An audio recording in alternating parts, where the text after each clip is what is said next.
मेरे प्यारे विद्यार्थियों, आज मैं अपने इस व्याख्यान में आपको बताने वाली हूँ भारत के नियंत्रक और महालेखा परीक्षक के विषय में। Controller and auditor general of India. किसी भी देश के कुशल वित्तीय प्रशासन के लिए यह ज़रूरी है कि सार्वजनिक धन का समुचित लेखा या ऑडिट रखा जाए और उसका लेखा परीक्षण हमेशा करवाया जाए। शासन की संपूर्ण आय और उसके समस्त व्यय के हिसाब किताब का नाम हम लेखांकन के नाम से देते हैं। सरकार के हिसाब किताब की विवेकपूर्ण जांच करना ही लेखा परीक्षण या अंकेक्षण है और भारत में लेखा परीक्षण का यह कार्य भारत के नियंत्रक और महालेखा परीक्षक करते हैं। चलिए हम यह देखते हैं कि इस पद का प्रारंभ कैसे हुआ भारत में।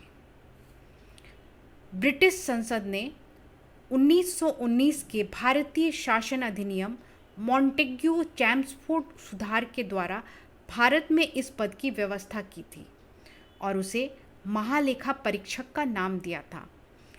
भारत शासन अधिनियम 1935 के द्वारा उसके पद को संघीय न्यायालय के न्यायाधीश के पद के बराबर घोषित किया गया था।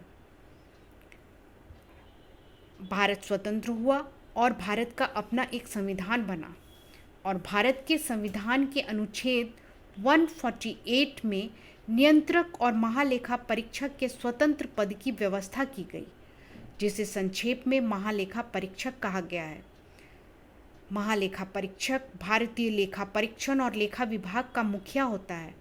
वह लोक वित्त का संरक्षक होने के साथ साथ देश की संपूर्ण वित्तीय व्यवस्था का नियंत्रक होता है।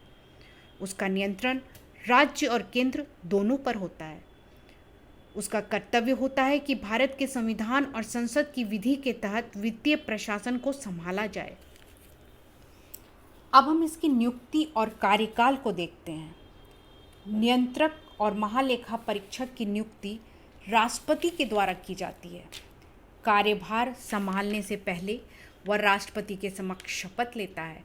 नियंत्रक महालेखा परीक्षक का कार्यकाल 6 वर्ष या 65 वर्ष जो भी पहले हो उसकी आयु तक होता है।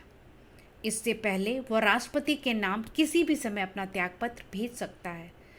राष्ट्रपति के द्वारा उसे उसी तरह से हटाया भी जा सकता है जैसे उच्चतम न्यायालय के न्यायाधीश को हटाया जाता है, अर्थात संसद के दोनों सदनों द्वारा विशेष बहुमत के साथ उसके दुर्व्यवहार या अयोग्यता पर प्रस्ताव पास कर उसे हटाया जा सकता है। अब हम उसकी सेवा शर्तों को देखते हैं।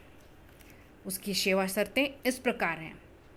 भारत का नियंत्रक और महालेखा परीक्षक होने के लिए नियुक्त व्यक्ति को अपना पद ग्रहण करने से पहले राष्ट्रपति या उसके द्वारा नियुक्त व्यक्ति के सामने संविधान की रक्षा करने की शपथ लेनी पड़ती है और यह हमारे भारतीय संविधान के अनुच्छेद 148 सब क्लॉज 2 में लिखा गया है।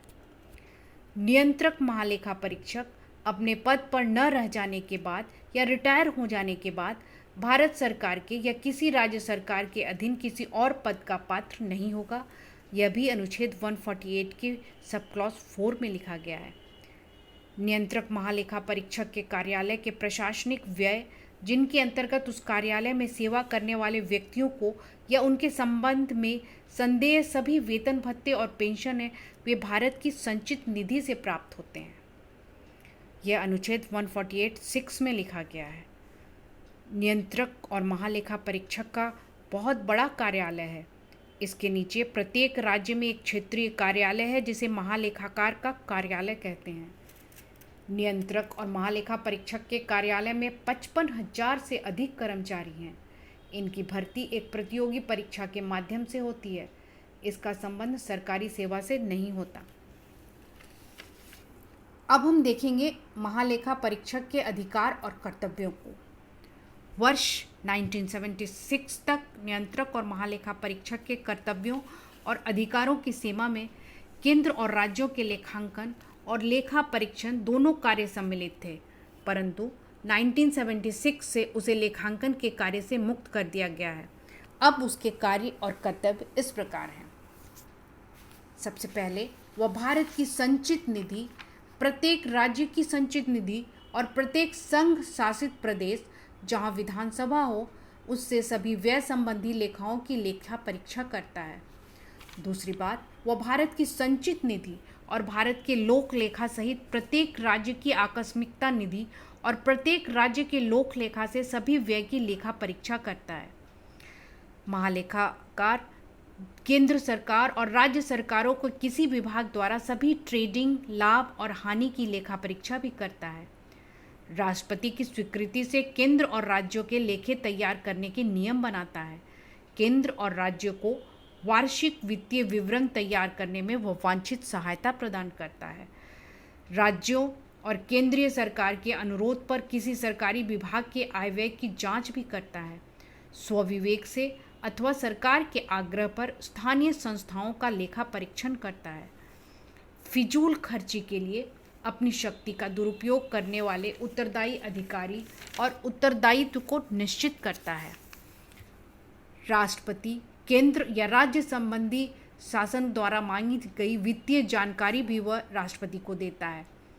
कभी संदेह या विवाद उत्पन्न होने पर यह निर्णय करना कि कौन सी धनराशि किस शीर्षक या उपशीर्षक में विभाजित की जाएगी, यह भी महालेखाकार का ही कार्य है। लोक लेखा समिति के मार्गदर्शन, मित्र और सलाहकार के रूप में भी वह कार्य करता है। उसके प्रतिवेदन के पश्चात ही समिति अपना कार्य प्रारंभ कर सकती है। इस प्रकार हमने यह देखा कि नियंत्रक और महालेखा परीक्षक की शक्तियाँ व्यापक है। इसीलिए श्री अशोक चंदा ने लिखा है, लेखा नियंत्रक की स्थिति कई दृष्टियों से अद्वितीय कही जा सकती है। यद्यपि उसे सिविल सर्विस में कार्य करने के लिए प्रशिक्षण दिया जाता है और वह इस सेवा में कार्य करता भी है, उसके अधीन कर्मचारी भी उसी सेवा के सदस्य होते हैं, फिर भी वह उनसे अलग होता है। इस प्रकार यह है हमारा महालेखा नियंत्रक और महालेखा परीक्षक।